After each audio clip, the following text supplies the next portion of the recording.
contenido. Generalmente ese contenido es la secreción bronquial que cuando lo eliminamos nosotros se llama expectoración y eso lo que mandamos a estudiar lo mencionamos como esputo. Y la tos productiva es la tos húmeda en la cual se elimina pues expectoración por la boca. La vómica, que lo vamos a ver aparte, es una tos productiva abundante y excesiva, que la expulsión de secreciones puede ser tanto por la boca o por la nariz. Es sofocante, es asfixiante esto, porque de un momento a otro se llenan las vías aéreas de esa secreción, que puede ser contenido de pistidatídico o puede ser secreción de un absceso pulmonar. O de las bronquiectasias también, a veces cuando las bronquiectasias quísticas son abundantes. Hay una tos quintosa, espasmódica o queluchoide. Esto de acá nosotros antes veíamos estos tipos de pacientes, ¿no? Estamos hablando, yo en su época de ustedes estaba por los años 80 estudiando en el Hospital del Niño, solíamos saber este coqueluche.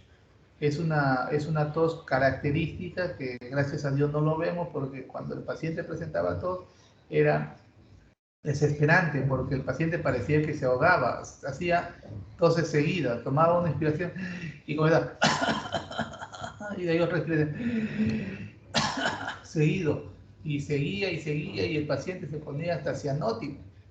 Muchas veces estos pacientes eran hospitalizados, pues, pero la tos persistía inclusive en los que estaban hospitalizados porque recibían su tratamiento y después que pasaba la etapa de este coqueluche, entonces el paciente mejoraba y algunos quedaban ya con ciertos tos seca. La tos afónica es aquella en la que el periodo expulsivo no acompaña al ruido, casi como la primera tos que le hemos visto, la tos. Se debe sobre todo cuando es seca, siempre hay que pensar cómo están las cuerdas vocales. Por eso el otorrino cuando ve que tiene secreción, no doctor, tos seca, no mantengo, entonces el otorrino va de frente y mira cómo están esas cuerdas vocales. A veces no funcionan las dos cuerdas vocales o a veces una de ellas no funciona, entonces eso ya irrita y comienza a presentar la tos seca, la tos afónica. Y hay una tos ronca o perruna que le llaman, ¿no? Es aquella que el ruido del periodo es expulsivo pero apagado. No sé si han escuchado, alguno dice, tú tienes una tos de perro, le dicen, ¿por qué? Los que tienen mascotas, a veces que la mascota tiene su proceso respiratorio y tienen una tos característica. Y la voz bitonal, también esta bitonal también tiene que ver con la lesión en las cuerdas vocales. Generalmente esto estamos hablando de las vías respiratorias altas. Hay una tos emetizante, una tos que es tan excesiva que al paciente le produce vómito, ¿no? Y si el paciente ha ingerido algún alimento lo va a vomitar. Esto es frecuentemente en niños. Hay unas tos, no sé si han tenido o han sido ustedes o han visto algún familiar, de preferencia el niño, que tiene una tos que no le deja dormir y de un momento el niño vomita. Le dan su leche y de un momento vomita la leche pero con algo ligoso. Esa es la secreción y después de eso el niño duerme tranquilo. ¿Por qué? Porque llegó a eliminar esa secreción que había, pero ¿quién le produjo? Una tos emetizante, a veces lo hace vomitar y si cuando vomitan esas secreciones, el niño puede descansar tranquilo. Característica de la tos. Vamos a ver el carácter y timbre. Hay una tos seca, como le decía, y una tos húmeda, ¿no? En la tos seca, la parte superior, en la húmeda, cuando está viniendo el sonido del tráqueo bronquial, especialmente es perceptible. La expectoración nos permite catalogarla como productiva. Cuando haya expectoración decimos que tiene una tos productiva. Y acá tenemos que evaluar por esa tos productiva qué cantidad eliminó para ver, ¿hay broncorrea? ¿No hay broncorrea? ¿De qué color es? Es rumbrosa, que nos puede ver como media sanguinolenta, pero no es, entonces podría ser considerarlo como una neumonía. El olor, o es maloliente para pensar en un acceso pulmonar, y su adherencia en la neumonía, esa secreción se queda adherida. Expectoran en un recipiente y lo ponen como para la parte al revés y esa secreción no se desprende porque es bien pegajoso. De la vía aérea superior estamos viendo acá, lo están considerando laringia, la tos metálica y la tos traqueal. La voz laringia es una tos seca que puede ser áfona o bitonal, como les decía. ¿no? Acá hay que ver bastante las cuerdas vocales. La tos metálica, un tono agudo provocada por la irritación del nervio laringio, ¿no? Y esto o por presión sobre la tráquea. La tos traqueal escasamente húmeda se caracteriza por acompañarse de dolor retroesternal. El dolor se encorbata. ¿Dónde te duele? No, yo cuando toso me duele acá y se agarran la parte del pecho. Eso quiere decir que esa tos la irritación está a nivel de la tráquea, ¿no? Pero también puede botar secreción, pero cuando se tocan el pecho y se frotan generalmente de arriba hacia abajo, así, hacia acá me está doliendo. Cuando toso, entonces es una tos, lo estamos localizando dónde está el problema. Ya cuando es en las vías aéreas inferior, una tos bronquial, lógicamente, el contenido, la expectoración o algo está a nivel bronquial. En pulmonar va a depender quién está ocasionando esto de acá. Puede ser solamente una inflamación, puede ser viral o puede ser bacteriana, que puede producir lesiones cavitarias inclusive, y el paciente tiene que eliminar mayor cantidad de secreción. El compromiso alveolar al inicio es casi poca, seca, pero después se puede hacer productiva, pero la característica de esto es que no es tan productiva. Y la tos pleural es una tos seca, a diferencia del resto. Es escasa. Generalmente con la tos aparece el dolor, tipo punzada, en la parte costal, tipo punzada, ¿no? Después, como puede ser derrame o neumotoras, como lo tiene comprimido o aplastado o desplazado o comprimido o reducido su volumen al pulmón, después por ese efecto puede haber una inflamación bronquial y puede tener flema. Cuando nosotros tenemos un paciente con un síndrome pleural, tenemos que ver al inicio cómo era la tos, porque muchos pacientes van a venir ya con tos con expectoración y van a decir, no, pero el síndrome pleural es tos seca, pero hay que preguntar al inicio, porque después, como le digo, ese pulmón está siendo comprimido y todo ese árbol bronquial y pulmón está sufriendo una alteración y una inflamación, y puede haber aumento de la secreción, pero al inicio es seca. También relacionan una tos psicógena. Esta tos psicógena está asociado, o no, dicen algunos, a problemas psiquiátricos, ¿no? Siempre suelen referir que tienen molestia en la garganta y a veces en el tórax, que tienen tos un momento, un día sí, un día no, o sea, no es constante este tipo de tos, ¿no? Se dice que se presenta en los adolescentes. A veces se le da tratamiento psiquiátrico porque el médico viene al neumólogo, viene al médico internista, le da todo, antitusígeno, antialérgico, todo, y el paciente sigue refiriendo ¿no? Pero no guarda una coherencia, ¿no? En frecuencia, en cantidad, en intensidad de la tos, no guarda nada, o sea, que ya lo catalogan como una tos psicógena. Esto sí existe, esto persiste, y el paciente muchas veces tiene que recibir unas sugerencias psicológicas o a veces psiquiátricas. Cuando el paciente tiene una tos, ¿qué hay que hacer? La anamnesis, mire, es fundamental, resulta orientativa casi un 70%, pero ¿qué hay que preguntar? ¿No? Hay que describir la tos ¿cómo es? ¿Con expectoración, sin expectoración? Y si es con expectoración, ¿qué color es? ¿Tiene olor? Para ver si es un posible acceso, o bronquiectasia también, que se acumulan las secreciones. ¿Tiene sangre? De repente es una hemoptisis, ¿no? ¿Desde cuándo tose? Para ver si es una tos aguda hasta 3 semanas, mayor de 3 semanas ya lo consideramos una tos crónica, ¿no? Entonces, ¿desde cuándo tose usted? Para ver el tiempo. No, doctor, esta tos, algunos de edad ya dicen, doctor, esto ya lo tengo como 4 o 5 años, más de un año, ¿no? Entonces, ¿y de dónde viene? De la sierra. Entonces posiblemente haya estado expuesto a la biomasa y tenga pues su EPOC, una inflamación ya crónica a nivel bronquial, que es una enfermedad pulmonar obstructiva crónica. ¿Tiene crisis repentina la tos o es una tos que solamente le viene en la noche? Eso hay que preguntar. Si fuma, la tos del fumador, hay que preguntar esto, también es importantísimo, si el paciente fuma o no. Una señora decía, no, doctor, yo no fumo, pero mi esposo fuma 2 cajetillas y en la habitación. O sea, también es una fumadora pasiva. También a la larga puede tener su EPOC o de repente su cáncer pulmonar, que es lo que lleva el fumar. Expectora con la tos, como le decía Kafka, si tiene color, olor, y si hay mascotas, no solamente pájaros, acá hay mascotas, puede ser perro, puede ser gato, puede ser conejo, lo que sea. ¿Por qué? Porque esto botan pues su pelusa, botan sus escamitas y uno lo respiramos y puede haber una reacción alérgica y la tos ser alérgica.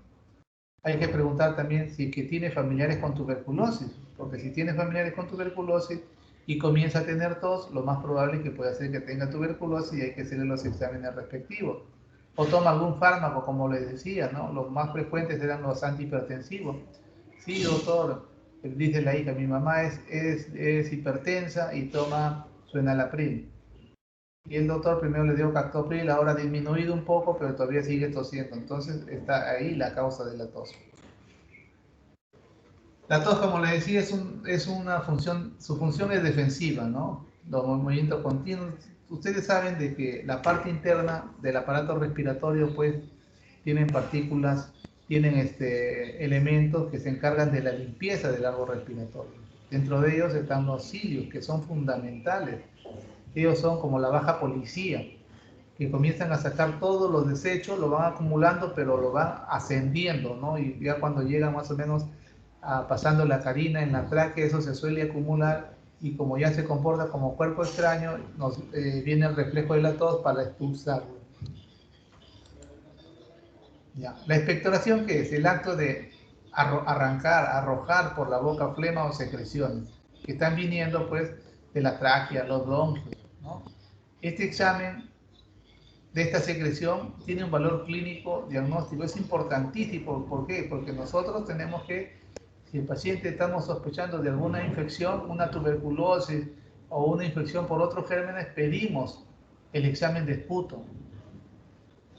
Normalmente se produce 100 centímetros cúbicos de secreción bronquial en 24 horas. Mayor de ellos, algunos lo consideran broncorrea, pero acá, como vamos a ver en la siguiente diapositiva, vamos a considerar a partir de 200.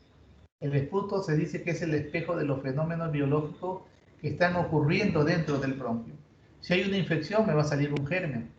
Si hay una inflamación, me va a salir también elementos, de repente los eosinófilos o los monocitos, dependiendo de ellos, de ahí yo puedo decir este es un asma o este es un EPOC también por el estudio del esputo. La hemoptisis, vamos a hablar de hemoptisis rápidamente. El concepto, esto no tiene por qué olvidarse de esto, Miguel. Es la eliminación de la sangre por la boca, precedida de tos. Esto va a ser fundamental. Yo boto sangre por la boca, pero tiene que venir con tos y proveniente de las vías respiratorias bajas o subglóticas. Todo sangrado que venga por debajo de ellos se va a llamar hemoptisis, porque hay sangrados que vienen por encima de ellos. Algunos dicen es eliminación de sangre por la boca de la vía respiratoria nada más. Y eso es incorrecto. O de repente es parcialmente correcto. Porque las vías respiratorias, ¿dónde empiezan? En las fosas nasales. Y como empieza en las fosas nasales, un sangrado de ahí no se va a llamar hemoptisis. Se llamará... ¿Qué se llamará? Un sangrado de las fosas nasales. Epistaxis, doctor. Epistaxis o epístasis, ¿no? Se va a llamar así. Hay también sangrados que vienen no solamente de ahí, sino vienen de las encías, las gingivorragias. Hay sangrado que viene de las varices sublinguales, que hacen confundir con una hemoptisis. Pero esto hay que tenerlo claro, porque esto tenemos problemas nosotros en la emergencia. Nos hacen interconsulta diciendo que es una hemoptisis y es una hematemesis. O lo llaman al gastroenterólogo diciendo que es una hematemesis y es una hemoptisis. Parece fácil, pero hay que tener las cosas claras en esto, porque ustedes tienen todavía la opción de hacer otra rotación más, porque esta es la semiología, después viene la clínica, que están en el 4.º año, de ahí ya no van a haber neumología hasta cuando sean internos.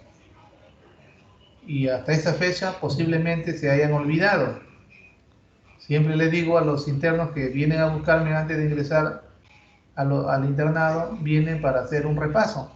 Y eso no hay ningún problema. Si tienen interés, intención, o terminando la pandemia, porque no es lo mismo enseñarles a examinar un paciente o hacer una historia clínica vía virtual que estando acá. Tienes que tú vivirlo, tienes que vivir esa relación médico-paciente, tienes que equivocarte porque te vas a equivocar, pero poco a poco tienes que ir perfeccionando tu historia clínica. Se representa, dicen, el 20% de los pacientes pulmonares, con patologías pulmonares. Es un síntoma de impacto porque cuando alguien ve hemoptizar al paciente, sinceramente se impacta, se impresiona. Y hemos tenido acá algunos residentes que han visto fallecer a pacientes en pleno acto de hemoptisis y algunos se han retirado. No han demorado ni una semana en el residentado. Entonces es impactante ver un paciente hemoptizar y encima verlo que el sangrado no para y por último verlo perder la vida. Hemos sido testigos nosotros de varios pacientes pasando visita, todo ok, o que se iba a ir de alta y de un momento a otro, doctor, el paciente está sangrando y quedaba ahí.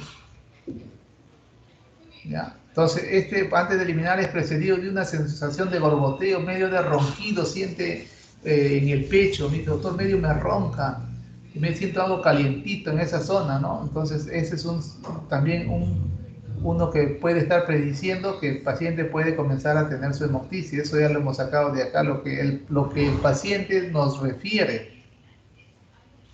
Y lógicamente se va a acompañar de tos, tiene que acompañarse de tos. La sangre ya saben que es clara, rutilante y espumosa.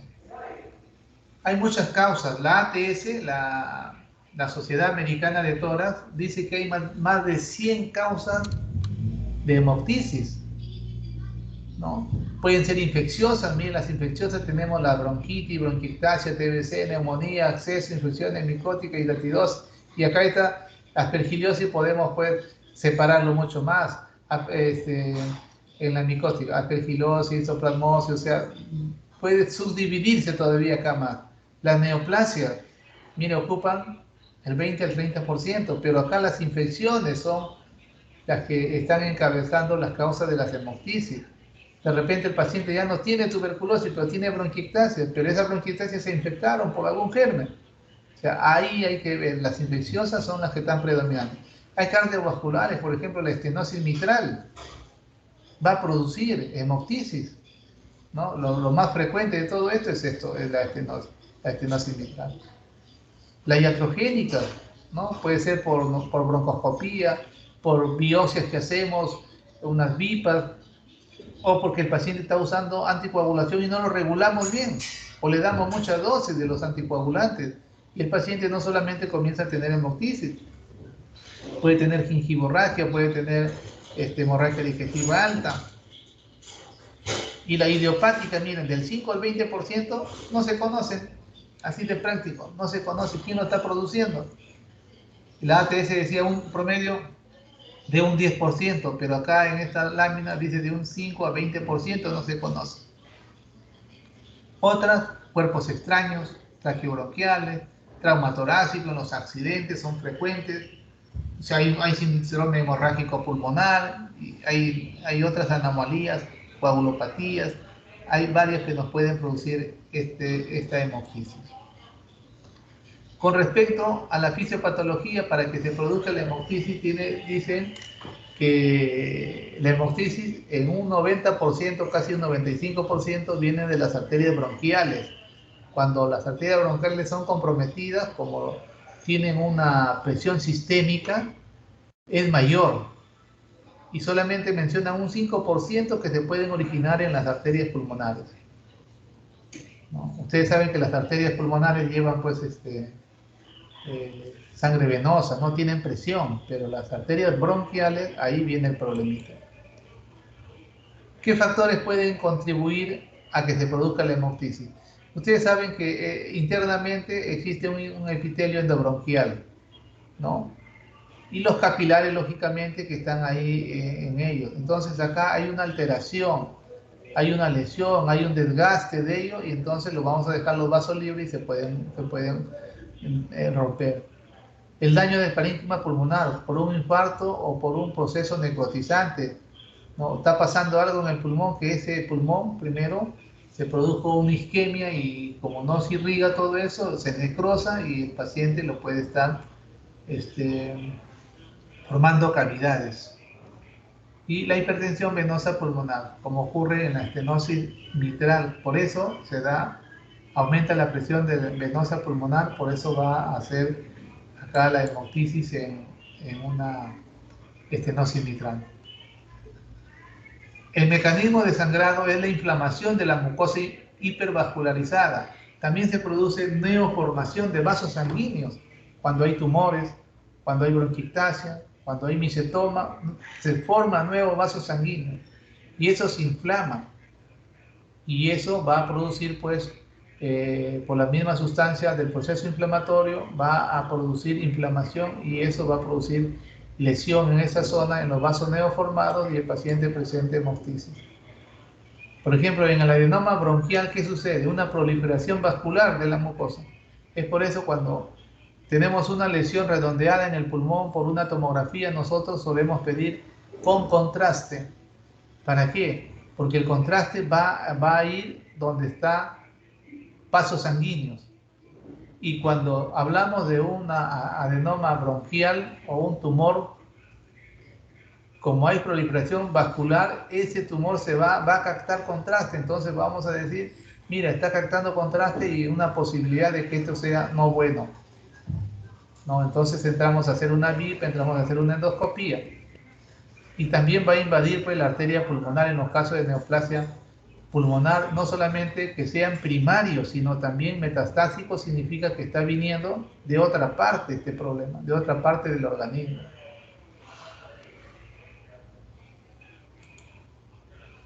Porque el tumor necesita, pues, para crecer, necesita neovascularización, necesita alguien que lo irrigue para que pueda crecer.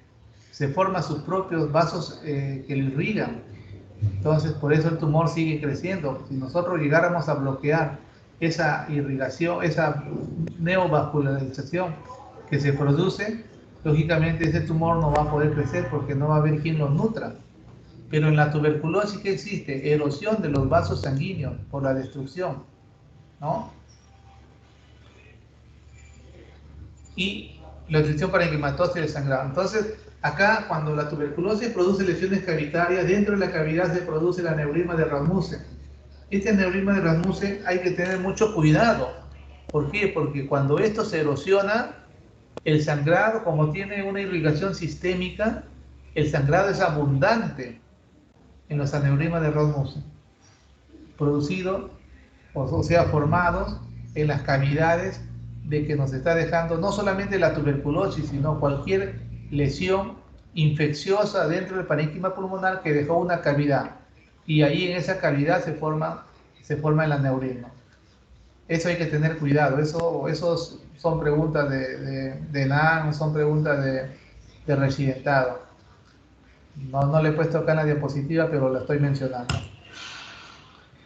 En la anamnesis, cuando nosotros hagamos la anamnesia a nuestro paciente, primero tenemos que confirmar si es una hemoptisis o no. Yo tengo que confirmar, tengo que estar seguro de que el paciente presente una hemoptisis. Pero como le estoy diciendo, que en la misma emergencia,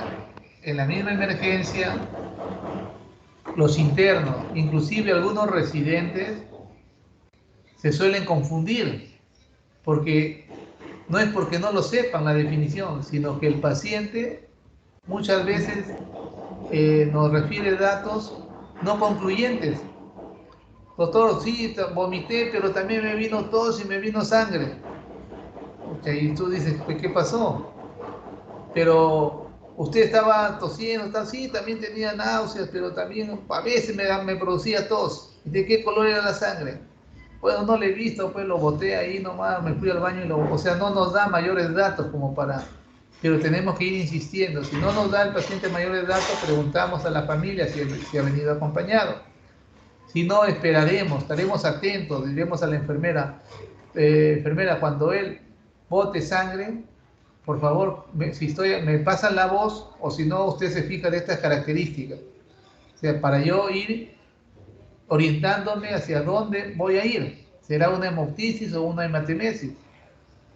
Porque como le digo, nos han llamado de la emergencia, o lo han llamado el gastroenterólogo también a la emergencia, con, siendo no lo que ellos pensaban. Pero no estoy diciendo que siempre ocurre. En algunos sí son claros porque el paciente también lo menciona bien, o porque o ya tiene problemas respiratorios, o el otro tiene problemas digestivos, qué sé yo. Entonces, eso de ahí hay que tenerlo presente. Primero, hay que verificar si es una hemoptisis o no. Y acá están los diagnósticos para diferenciarlo entre una hematemesis. La hemoptisis, lógicamente, tenemos que estar acá presente, que lo expulsa con la tos, mientras que la hematemesis con el vómito. El color es rojo vivo, rutilante, se dice, rutilante, rosado, espumoso. Mientras el otro es rojo oscuro, negruzco, como pozos de café. La hemoptisis se va a acompañar de saliva, mientras que la hematemesis puede haber restos alimenticios. No necesariamente, o alguno dice, no, pero no es una hematemesis porque no ha habido restos de comida. A veces no, pues, a veces no hay. Una clínica respiratoria acompañada, no, ya tenía tos, doctor, previamente he estado con tos, estaba expectorando, qué sé yo. O sea, el otro puede decir, no, doctor, yo ya está, sufre de cirrosis, a veces tose, a veces tiene náuseas, vómitos, no quiere comer, entonces ya esas cosas nos va a ir orientando. Esputos hemoctoicos días previos, lógicamente acá no tiene esputos hemoctoicos. El pH es alcalino, ustedes saben, del estómago es ácido. No hay melenas, con frecuencia hay melenas, pero a veces hay melenas acá. Cuando la hemoptisis es masiva, a veces el paciente pasa un poco de sangre. ¿Y cómo nosotros nos vamos a dar cuenta si es melena? Es la deposición negra, de color de la brea, del color del betún. Así hace su deposición. Y también se hace por el tacto vaginal para ver si el paciente ha sangrado, la hemorragia digestiva. Se hace el tacto rectal y al dedo del guante se le echa agua oxigenada. Y si hay burbujeo, comprueba que ha habido sangre o el paciente está sangrando. La hemoptisis no produce anemia, mientras que la hematemesis sí nos va a producir anemia. La hemoptisis nos va a dar disnea, la hematemesis no nos da disnea porque no es un problema respiratorio. Puede dar disnea si de repente el paciente está anémico, estará débil, pero la disnea es otra diferente. Y lo confirmamos nosotros con broncofibroscopía y el gastroenterólogo lo confirma con una endoscopía. Y si quieren hablar acá de especialista, el neumólogo, y acá el gastroenterólogo.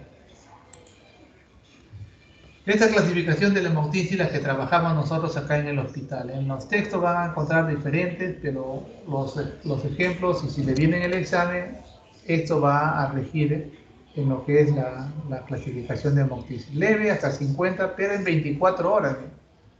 Moderada de 50 a 200, severa de 200 a 600 y masiva mayor de 600. Acá podemos poner exsanguinante mayor de 1 litro. Exsanguinante mayor de 1 litro. Pero la masiva, miren, es mayor de 600 centímetros cúbicos o mililitros al día, o sea, en 24 horas. Pero puede ser, algunos dicen 150 o 200 en un solo episodio, también es masiva. Entonces, cuando es severa o masiva, tiene que verlo el cirujano de tórax sí o sí, porque esto es una emergencia. El paciente se puede asfixiar. Tener en cuenta en la hemoptisis antecedentes, ¿no? Si el paciente ha tenido de repente una tuberculosis, si ha tenido una tuberculosis, lo más probable es que ya no sea tuberculosis. Puede ser, pero la posibilidad es menor. Puede ser una bronquiectasia, puede ser un mesotoma, puede ser lesiones fibrocavitarias que tenga el paciente. Datos epidemiológicos de TB. ¿Qué pasa si tiene su hermano, su papá, su hijo con tuberculosis? Lo más probable es que sea una tuberculosis. Antecedente de traumatismo torácico. Entonces, el paciente viene, ¿qué ha pasado? No, ha sufrido un accidente, hubo un atropello, el carro se chocó, entonces si está hemotizando, posiblemente sea por un traumatismo, ¿no? La posibilidad de aspiración de cuerpos extraños hemos tenido acá nosotros. Sacamos cuerpos extraños, parece mentira, pero sacamos. Sacamos que nos derivan de otros hospitales, porque acá hacemos procedimientos broncoscópicos, ¿no? Y hubo antecedentes de hemoptisis. Si este paciente viene hemoptizando 2, 3 veces, entonces no es lo mismo que hemoptizar en la primera vez. Nos orientan a diferentes patologías. Hay que ver las características, pues, ¿no? Para poder dar un tratamiento. Si yo veo que solamente hemoptiza 20 centímetros cúbicos, lo puedo poner para que tenga la sangre, el ácido tranexámico, un antitusígeno, la codeína, y lo observo, lo pongo su vía. Todos deben estar con vía. Pero si yo lo veo que tiene mayor de 200, 600, entonces tengo que llamar al cirujano, tengo que llamar al intensivista, porque este paciente en cualquier momento se puede complicar. Hay que ver, y esto vamos a ver, de repente bota 100 hoy día, 100 en otra hora, o sea que al final va a pasar más de los 600. Entonces eso hay que verlo con el cirujano de tórax, con los cuidados intensivos, y siempre se ha pensado hacer una unidad de hemoptisis para manejarlo en la emergencia, nomás los pacientes. Y la sintomatología respiratoria que lo acompañe, pues, ¿no? Por ejemplo, si tiene una TB y está hemoptizando, le controlamos la hemoptisis, pero le damos tratamiento para la TB. Hay que también preguntar si el paciente fuma, porque si el paciente fuma, el paciente de edad, posiblemente sea un cáncer pulmonar, pero hay que ver si sufre de alguna enfermedad, si es cardíaco, de repente por ahí está viniendo una estenosis mitral que hemos dicho, si usa anticoagulantes, todo eso hay que tener en cuenta rápido, ¿no? Hay datos clínicos que nos van a permitir sospechar del origen de la hemoptisis. Por ejemplo, una expectoración crónica, abundante, hipocratismo digital, no puede ser. Hay que descartar una bronquiectasia, neoplasias pulmonares. Si viene con fiebre acompañado de esputo manchado con sangre, es una neumonía. Dolor torácico pleurítico disnea, puede ser un tromboembolismo o una neumonía también.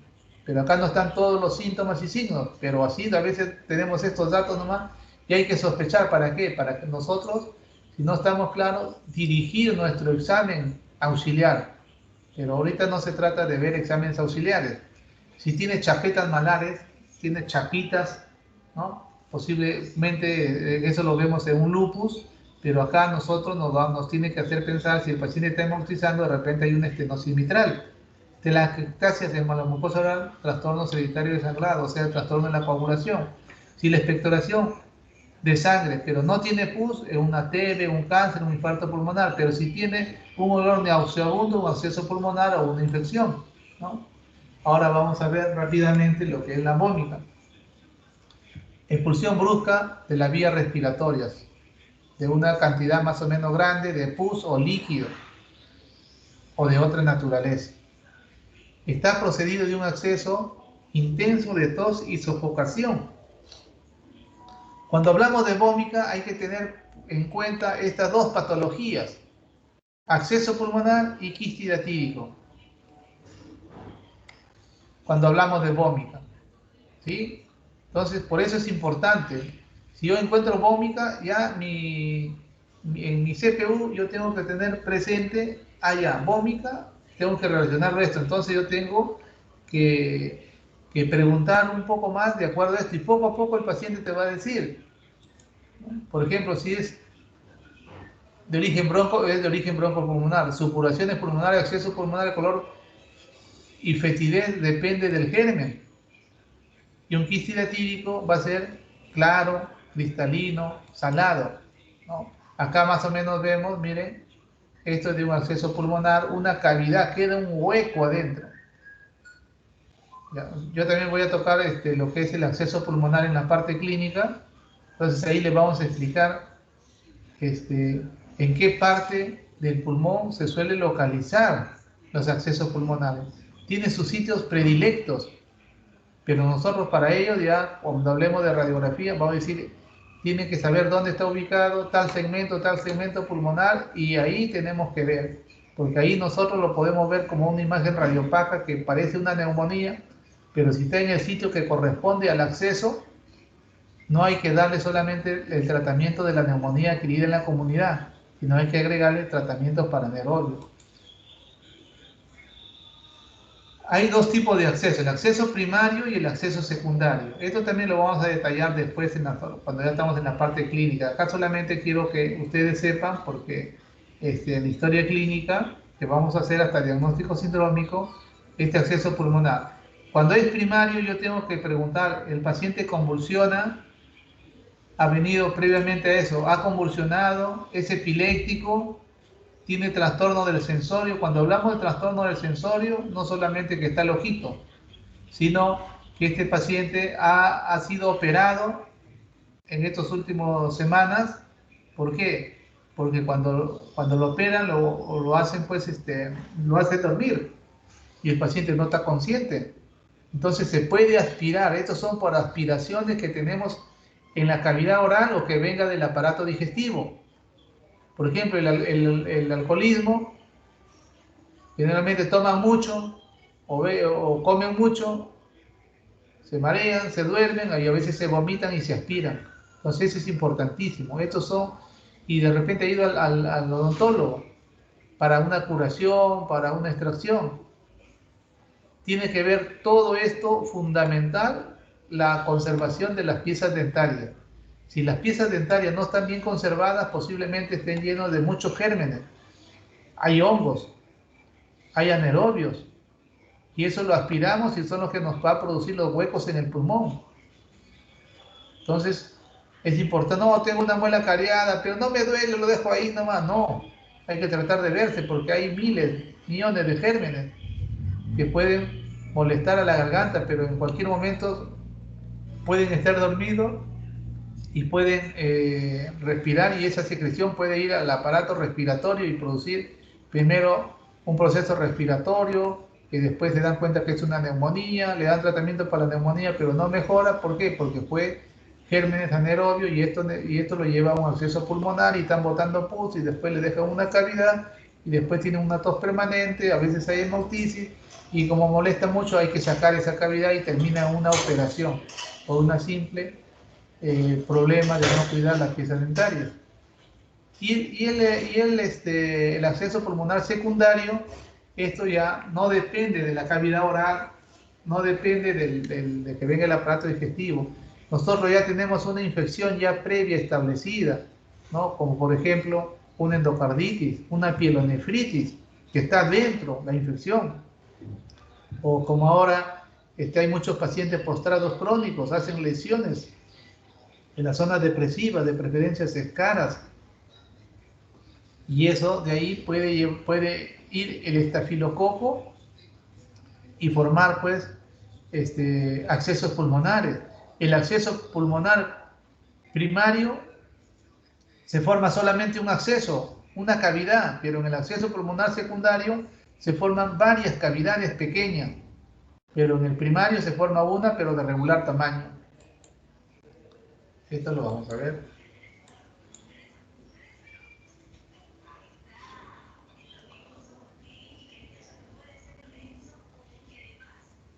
Ya lo vimos brevemente, ya. ¿Qué pasa acá? Yo en las vías aéreas ingresa, bueno, de la cavidad oral o del aparato digestivo ingresa, pues, el germen a las vías aéreas bajas. Falla respuesta inflamatoria, o de repente la cantidad de germen que ingresó es muy alta.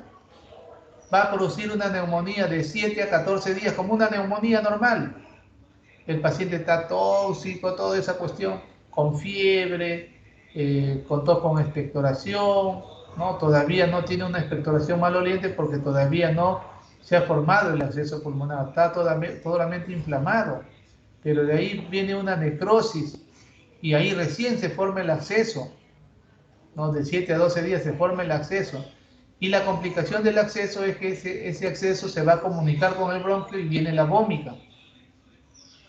La localización son típicas, como les decía, son en los segmentos posteriores del lóbulo superior derecho o del lóbulo superior izquierdo y de los segmentos apicales de los lóbulos inferiores o del segmento 6, que lo llamamos nosotros.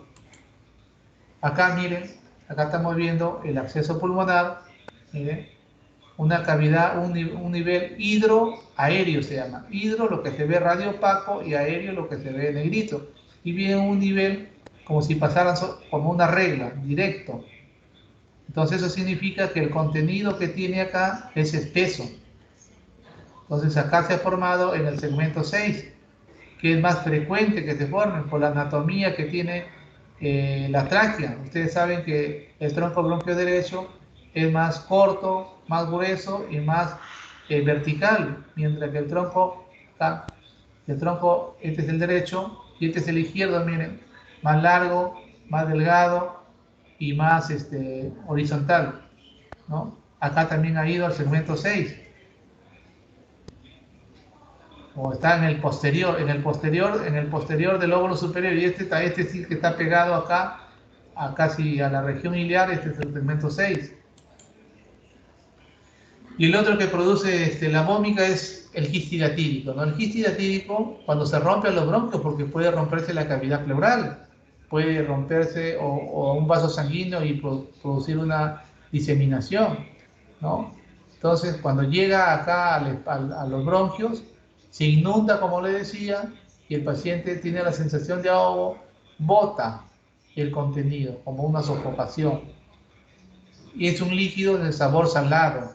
Puede haber restos de membranas o vesícula, ¿no? Y elementos de la anemia hidatídica. A veces la vómica depende, si la comunicación está en la parte superior, va a botar un poco nada más de contenido, ¿no? Pero si está la comunicación con el bronquio en la parte baja del quiste, posiblemente salga más. Y también se puede acompañar de hemoptisis, eso ya se llama un quiste hidrático complicado.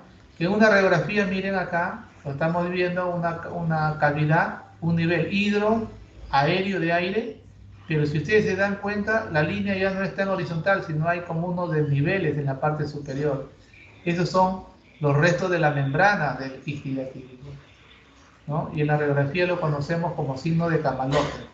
Esto, cuando veamos radiografía, ahí tenemos placas también para ver eso de ahí. Y la broncorrea es una secreción excesiva y expectoración del moco bronquial, que a veces es purulento. Ya le decía que tiene que ser mayor de 100. Nosotros acá en el Hospital Hipólito Unanue estamos considerando broncorrea como una unidad de medida de un vaso, 100 centímetros cúbicos en 24 horas. Requisito fundamental para que exista broncorrea es que exista una alteración morfológica o anatómica del árbol bronquial o pulmonar. ¿Quiénes nos producen? Las bronquiectasias y las cavidades secuelares. Acá tenemos una cavidad secular, que esto está vacío, pero la secreción que viene por acá, mira, acá está la tráquea, acá está el tronco bronquio derecho y acá está el tronco bronquio izquierdo. El contenido se va llenando, se va acumulando, se va acumulando. Entonces va a llegar un momento que va a botar expectoraciones mayores de un vaso inclusive. Este todavía es poco porque estos son bronquiectasias, miren, son bronquiectasias, se va acumulando en cada huequito de esto, se acumula la flema y cuando el paciente realiza algún movimiento, esto sale y el paciente lo elimina y comienza a expectorar en 24, 200 o más centímetros cúbicos. ¿Alguna pregunta?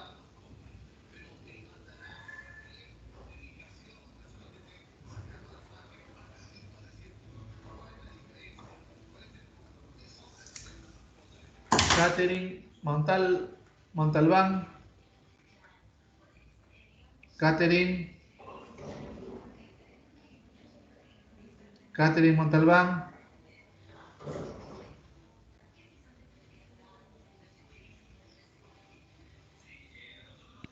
Ángel Morales.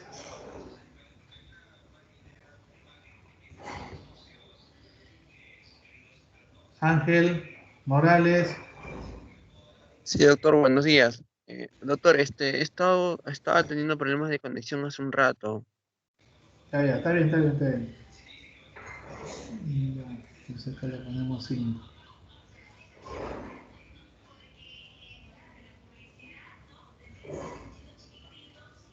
Julia Noriega. Presente, doctor. Hace rato le dije, no me escuchó. Sí, ¿no? No te escuché si estaban. Ya, está bien. Joseph Paucar.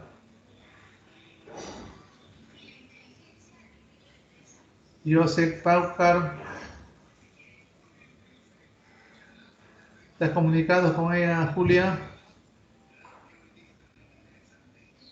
Con el alumno, no, doctor. Morales, ¿no? Morales. ¿Quién es la delegada? Morales, ¿no? Sí, doctor, no me ha comunicado nada. Más bien la alumna Catherine Montalbán me dijo que tenía problemas. Está en la reunión, pero no puede activar su audio. Ah, Sí, doctor, ¿tiene podido solucionar ese problema del audio? Lo que pasa es que mi audífono está malogrado. Recién me he percatado del audífono, pero sí estoy presente, doctor. tú eres Catherine, ¿no? Sí, Entonces Montalbán es... faltaría nomás Joseph. Joseph Paucar. Sí, doctor, solamente él. Ya. ¿Alguna pregunta?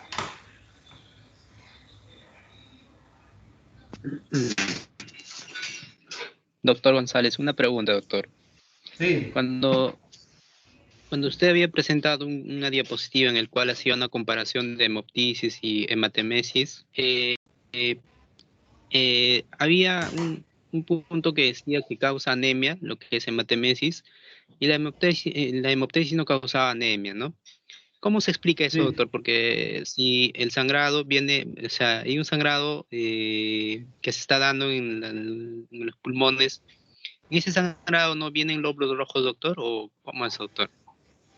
Ya, buena pregunta. Miren, el sangrado en sí ay, me faltó decir, buena pregunta. Ahorita voy a poner otra característica de otra diferencia entre la hemoptisis y la hematemesis. Sí, mira, el sangrado en sí del aparato respiratorio rara vez es que sea excesivo, rara vez es que pase de 1 litro, pero el aparato digestivo tú puedes perder hasta 4 litros o puedes perder toda la sangre, pero como ya se produce vasoespasmo no lo pierdes toda la sangre, porque uno que no lo vemos y la capacidad de los intestinos de recepcionar es mayor. Nosotros, bueno, ya, nosotros vamos a ponernos a pensar un poquito en fisiología. Cuando hablamos nosotros de- del volumen tidal, ¿no? Que es 500. En cada respiración nosotros aproximadamente llevamos 500 centímetros cúbicos, ¿sí? Que esos 500 centímetros cúbicos se van a dividir en 150 centímetros cúbicos y 350. Los 150 centímetros cúbicos de aire que hacemos en la inspiración, el volumen corriente o volumen tidal, corresponden al espacio muerto anatómico. Y los 350 centímetros cúbicos van a corresponder al espacio alveolar. Generalmente cuando hay una hemoptisis masiva nosotros tenemos que cuidar no tanto lo que elimina el paciente, tenemos que cuidar que no se quede esa sangre dentro. Porque con 150 centímetros cúbicos, si se llena el espacio muerto anatómico, ya puede quedar ahí el paciente. A ver, voy a hacerle una pregunta. ¿Quién ha matado un pollo de ustedes? ¿O algún animalito? ¿Quién ha matado? O ha visto que hayan matado, no han matado, pero que hayan visto. ¿Quién ha sido? Yo, María, doctor, he ¿tú has matado un visto? pavo. María Andrea Morales. Yo, doctor, También, doctor, yo también. Ya. ¿Qué ha Un pasado pavo he cuando la matado, doctor. sangre... ¿Qué pasó cuando la sangre salió de su organismo del animal? Se coaguló, ¿sí? Entonces ya cuando la sangre sale del pulmón y se queda en la vía aérea es como si estuviera en el ambiente porque hay aire, se coagula. Entonces no permite que existe un sangrado masivo, o sea, un sangrado mayor de 1 litro, mayor de 2 litros, no permite el organismo porque se asfixia el paciente, mientras que la hemorragia digestiva puede recibir más de 2 litros, más de 3 litros inclusive.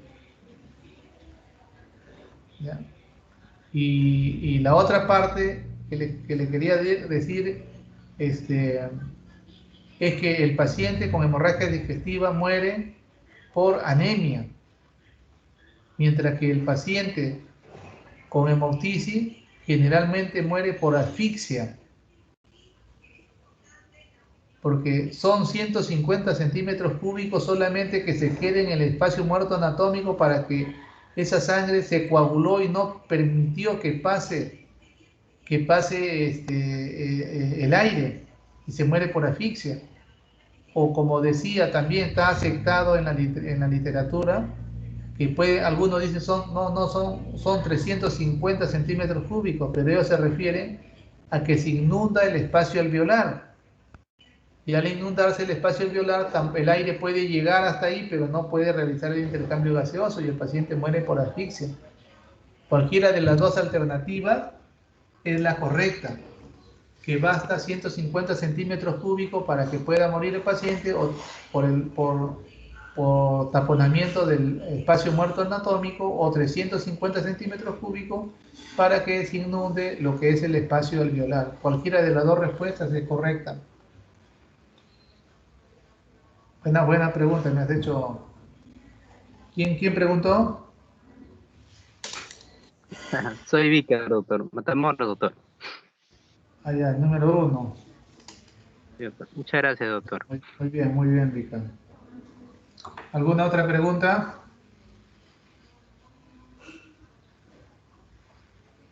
Ya. Mi grupo. ¿Aló?